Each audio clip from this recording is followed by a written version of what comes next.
Bwana mmoja ambaye jina lake ni Juma alichukua akiba yake yote ya miaka 3 na kufungua duka la vinywaji.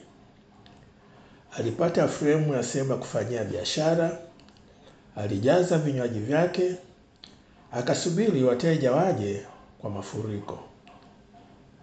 Unajua nini kilitokea miezi 6 baadaye? Biashara ilikufa. Alifilisika kabisa. Sasa unafikiri kwa nini? Wengine watasema ni bahati mbaya. Lakini ukweli ni kwamba Juma alifanya kosa moja tu dogo. Na kosa hilo lilizaa makosa mengine 5 makubwa yaliyosambaratisha kila kitu. Sasa leo nitakupa makosa hayo 5 yaliyoua kimya kimya biashara nyingi au yanayoua kimya kimya biashara nyingi za vinywaji. Na sikupi tu makosa, nitakupa pia silaha ya kushinda hayo makosa. Sasa kuna makosa 5 kwa kawaida ambayo yanafanywa na wafanyabiashara wa maduka ya vinywaji. Sasa nitakueleza moja baada ya jingine ili uweze kuyafahamu, na pia nitakuelezea ufumbuzi wa hayo makosa. Karibu tuendelee na kipindi chetu. Kosa la kwanza ni kuwa na wafanyakazi ambao elimu yao ni ndogo au kwa maana nyingine hawajui kitu chochote. Kuwa na wafanyakazi ambao hawajui chochote na mara nyingi wanaonekana wamenuna. Hebu fikiria kwa mfano. Mteja anaingia dukani. Anamkuta mhudumu amekunja sura. Alafu anachati kwenye simu. Na anapoulizwa, hivi hii brandi mpya ya mvinyo ina ladha gani? Anajibu kimkato tu. Zote ni mvinyo tu. Sijui. Sasa kwa hali kama hiyo, hapo umepoteza mteja. Mteja haji kununua chupa tu. Anakuja kununua uzoefu. Anataka kujisikia wa pekee na anataka ushauri. Sasa wafanyakazi wa aina hii ni sumu. Hutajua hasara inatokea wapi, lakini siku moja utaamka na kukuta biashara imekufa. Sasa dawa yake ni nini? Dawa yake ni kuwekeza kwenye mafunzo. Kwanza hakikisha kila mfanyakazi anajua kila kinywaji anachouza. Anapaswa kujua utofauti wa kila kitu. Pili, wafundishe nguvu ya tabasamu. Wafundishe kusema kwa wateja, karibu sana mkuu, nikuhudumie vipi? Anzisha zawadi kwa mfanyakazi bora wa mwezi na utaona watakavyojituma. Kumbuka, mfanyakazi wako ndiye sura ya biashara yako. Akiwa na furaha na ujuzi, wateja wako watakuwa na furaha. Na mteja mwenye furaha anarudi na marafiki zake pia.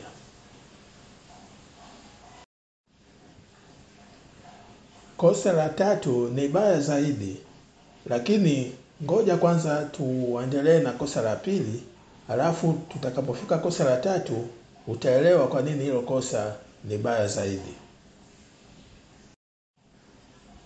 Sasa kosa la 2 ni bei ambazo sio nzuri. Kosa la kubadilisha bei kama kinyonga, hiyo sio sawa.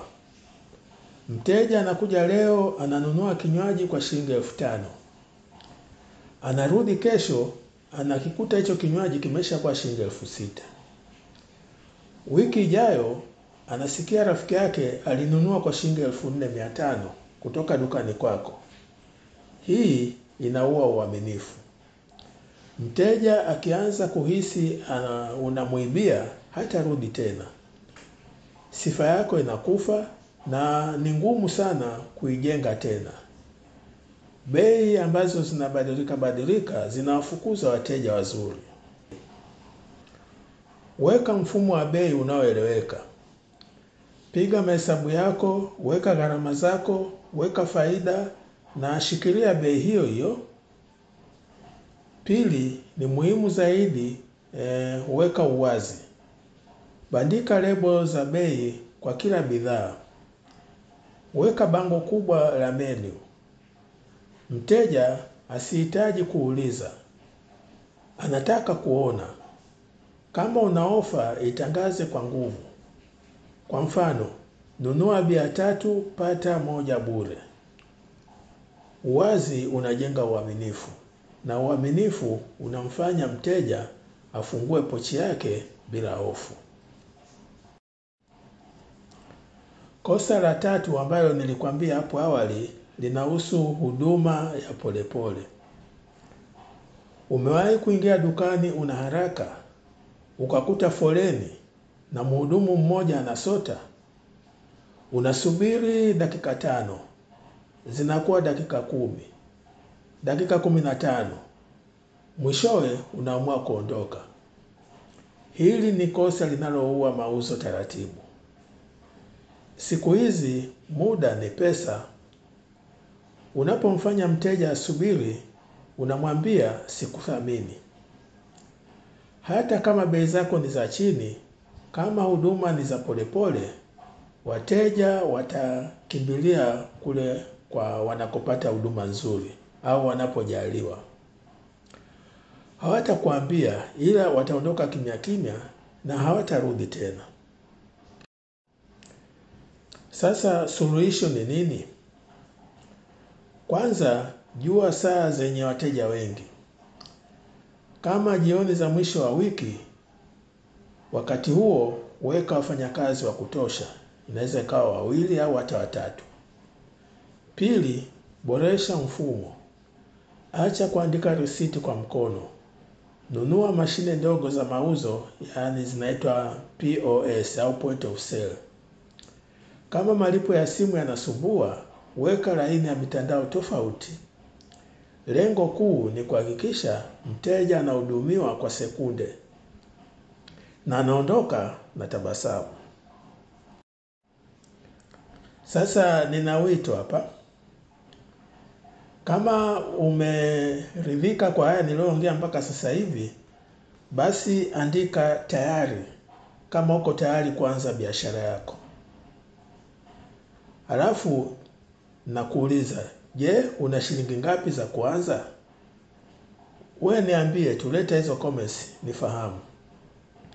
Kama video hii inakusaidia, basi bonyeza hicho kibofya cha like ili niendelee kutoa elimu hii bure kabisa.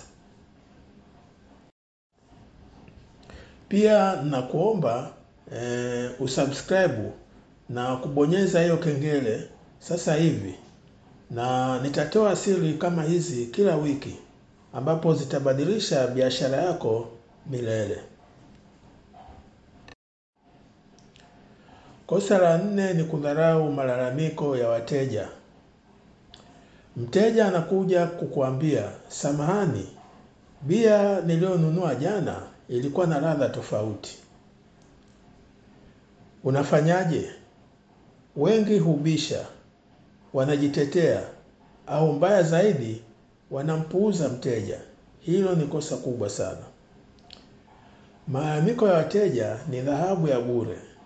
Mteja anayelalamika anakupa nafasi ya pili. Anakwambia, rekebisha hapa. Yule anayeondoka kimya kimya ndiye hatari zaidi. Kila lalamiko ni zawadi ya kuona udhaifu wako. Sasa hebu tuangalie jinsi ya kugeuza lalamiko kuwa faida. Geuza malalamiko ya wateja kuwa faida. Anza kwa kubadili mtazamo wako. Mteja akilalamika, fanya mambo yafuatayo. Kwanza, msikilize. Acha kila kitu, mpe umakini wako wote. 2, omba radhi. Hata kama sio kosa lako, sema samahani sana kwa usumbufu. 3, tatua tatizo. mbadilishie bidhaa au mrudishie pesa huyo mteja. 4.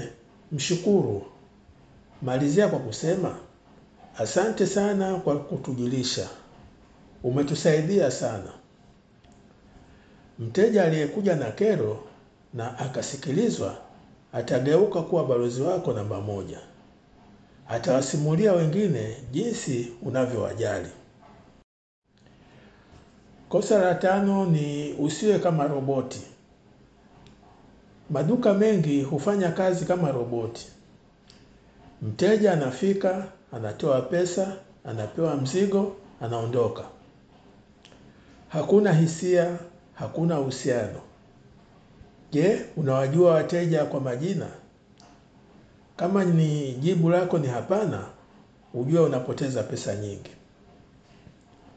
Watu wananunua kutoka kwa watu wanaowapenda. Kama duka lako halina utu, mteja akiona duka la jirani linauza kwa bei rahisi, hata kwa shilingi 100, atahama. Hakuna kinachomfunga kwako.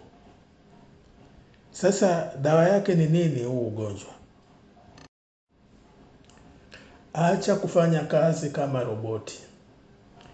Jenga urafiki, anza na vitu vidogo, wafundishe wafanyakazi kuwasalimia wateja kwa majina yao.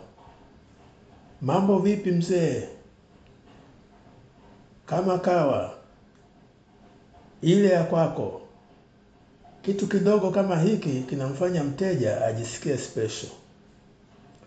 Pili, anzisha programu ya uaminifu. Huna haja ya kompyuta. Nunua daftari na stempu. Kila anaponunua anapata stempu. Akifikisha stempu 10, mpe kinywaji cha bure.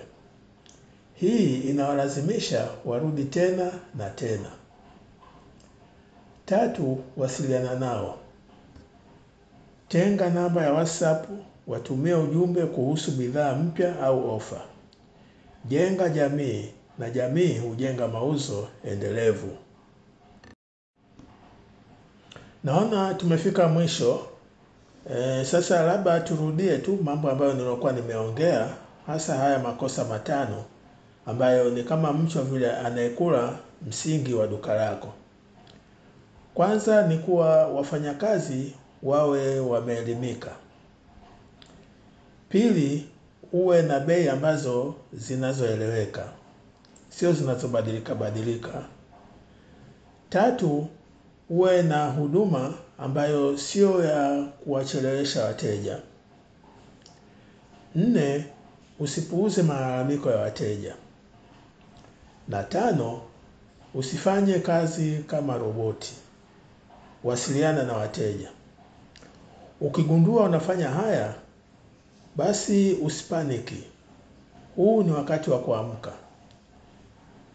Anza na kosa moja kwenye duka lako leo, alafu lifanyie kazi. Chagua eneo moja na ulirekebishe. Wiki ijayo chagua kosa lingine. Mabadiliko madogo madogo ndiyo huleta mapinduzi makubwa. Ikumbuke hadithi ya Juma. Tofauti kati ya kufilisika kwake na mafanikio yako ni uamuzi utakaofanya sasa hivi. Asante kwa kuangalia hii video yetu. Kama umejifunza kitu, basi bonyeza hicho kitufe cha like ili video hii iwafikie wengine. Na niambie kwenye maoni, ni kosa gani utaanza nalo mara moja, yaani la hii biashara ya vinywaji? Napenda kusoma maoni yako. Hadi wakati mwingine, usisahau mteja ni mfalme. Asante na karibu tena.